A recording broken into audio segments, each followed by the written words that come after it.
क्या आपको पता है कि क्षीर सागर कहाँ है या फिर भगवान विष्णु का धाम बैकुंठ धाम कहाँ है? ऐसे ही कुछ प्रश्नों का जवाब आपको इस वीडियो में देंगे। यदि आप किसी ऐसे कुतर्की व्यक्ति से पूछेंगे कि क्षीर सागर कहाँ है, तो शायद वो आपको जवाब ना दे, पाने के कारण आपको गोल मटोल घुमाए। वेदों के अनुसार जब कोई आत्मा पुण्य आत्मा होती है तो मृत्यु के पश्चात थोड़े समय के लिए वह स्वर्ग लोक जाती है। इसके बाद यदि उसको मोक्ष प्राप्त होता है तो वह बैकुंठ लोक जाती है। अब आपको बताएंगे कि बैकुंठ लोक कहाँ, स्वर्ग लोक कहाँ है, पृथ्वी से बैकुंठ की दूरी कितनी है, पाताल लोक कहाँ है। जिस लोक में भगवान विष्णु और माता लक्ष्मी निवास करते हैं वह बैकुंठ लोक है। और पुराणों के अनुसार पृथ्वी से बैकुंठ लोक को जाने पर कोई अन्य लोकों से गुजरना पड़ता है। ध्रुव लोक, महर लोक, जन लोक, तपोलोक, यहाँ सभी देवी देवता निवास करते हैं। और इसके बाद आता है सत्यलोक, ये ब्रह्मा जी का निवास स्थान है। और फिर आता है बैकुंठ धाम, जहाँ स्वयं भगवान श्री हरि निवास करते हैं।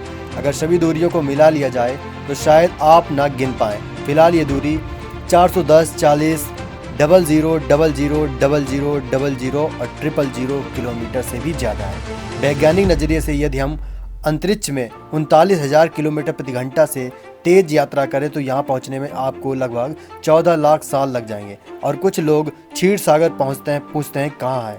जब वैज्ञानिक नहीं पता लगा पा रहे तो आप क्या हैं? अब आप सोच रहे होंगे कि स्वर्गलोक कहाँ है। फिर तो विष्णु पुराण के अनुसार भूस भ स्वाहा, ये तीनों लोक मिलकर त्रिलोक कहलाते हैं। जितनी दूरी का तक सूर्य और चंद्र का प्रकाश जाता है उसे भूलोक यानी पृथ्वी कहते हैं। और पृथ्वी और सूर्य के बीच के लोक को भूलोक कहते हैं, जहाँ सभी ग्रह नक्षत्र हैं। और तीसरा है स्वर्गलोक, और यह सूर्य और ध्रुव के बीच का भाग है।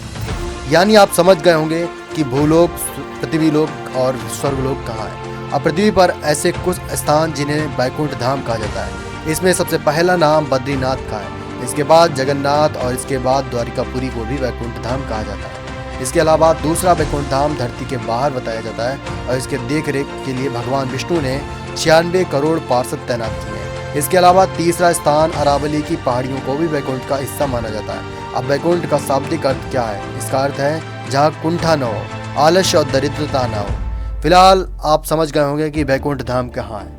ऐसी वीडियो को देखने के लिए हमारे चैनल को सब्सक्राइब करें। Thank you for watching. जय श्री कृष्णा।